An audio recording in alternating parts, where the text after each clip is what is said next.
Hi friends, అందరు ఎలా ఉన్నారు? బాగున్నారా? అందరికీ ఎంతో ఇష్టమైన గోంగూర పప్పు చేసి చూపించబోతున్నాను ఇవాళ. అలాగే నేను ఏమేం కావాలో ఈ వీడియోలో చూపిస్తాను.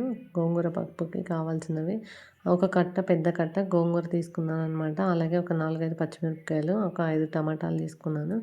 ఇప్పుడు కుక్కర్ పెట్టుకొని ఒక పావు కేజీ కందిపప్పు తీసుకున్నాను.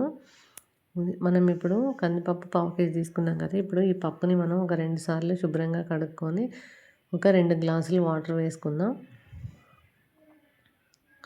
చూడండి, పప్పుని మనం శుభ్రంగా కడిగేసి పెట్టుకుందాం. మళ్ళీ నేను వాటర్ కూడా వేసాను. అందులో పసుపు ఒక 1 స్పూను, ఒక 1 స్పూన్ పసుపు వేసాను కదా. మనం ఇందాక ఒలిచిపెట్టుకొని కడుగు పెట్టుకున్న ఒక కట్ట గోంగూర కూడా వేసేసుకుందాం కుక్కర్లో. అలాగే మనం ఇందాక కట్ చేసి పెట్టుకున్న మీకు చూపించిన టమాటాలు, పచ్చిమిరపకాయ ముక్కలు ఉన్నాయి కదా, అవి కూడా నేను కట్ చేసి పెట్టుకున్నాను. అవి కూడా వేసేసుకుందాం. అలాగే ఇప్పుడు ఒక పెద్ద ఉల్లిపాయ తీసుకొని వీటిని సన్నగా కట్ చేసుకొని అందులో వేసేసుకుందాం. ఇప్పుడు మనం ఒక 4-5 వెల్లుల్లిపాయలు కూడా వేసుకుందాం. ఇప్పుడు స్టవ్ ఆన్ చేసుకొని కుక్కర్ పెట్టేసుకుందాం. ఇప్పుడు మనం ఇందాక తీసి పెట్టుకున్న వెల్లుల్లిపాయ కూడా వేసేసి కుక్కర్ మూత పెట్టేసి ఒక 3-4 విజిల్స్ వచ్చేంత వరకు మనం పెట్టుకుందాం. చూడండి, విజిల్స్ కూడా వచ్చేసినాయి. సో ఇప్పుడు మనకి పప్పు ఉడికిపోయిందనమాట.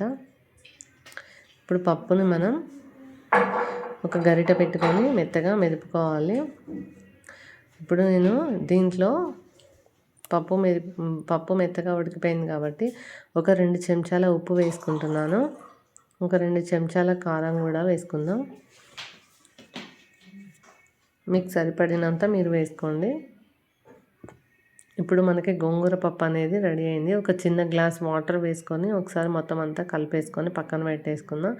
నెక్స్ట్ ఒక కళాయి పెట్టుకొని అందులో ఆయిల్ వేసుకొని ఇప్పుడు అలాగే దంచుకున్న వెల్లుల్లిపాయలు కూడా వేసేసుకొని కొంచెం ఫ్రై అయిన తర్వాత ఆవాలు, జీలకర్ర, ఎండుమిర్చి, నా దగ్గర కరివేపాకు లేదు కాబట్టి కొత్తిమీర వేసుకుంటున్నాను. అలాగే పసుపు కూడా వేసేసుకొని ఇప్పుడు మనం ఇందాక ఉడికించి పెట్టుకున్న గోంగూర పప్పును కూడా వేసేసుకుందాం. చూడండి, మనకందరికీ ఎంతో ఇష్టమైన గోంగూర పప్పు రెడీ అయిపోయింది. మీరు కూడా ఈ విధంగా ఒకసారి ట్రై చేసి ఎలా ఉందనేది కామెంట్ బాక్స్లో చెప్పండి. ఓకేనా? ఈ వీడియో కనుక మీకు నచ్చినట్టయితే లైక్ చేయండి, షేర్ చేయండి, కామెంట్ చేయండి. Bye friends.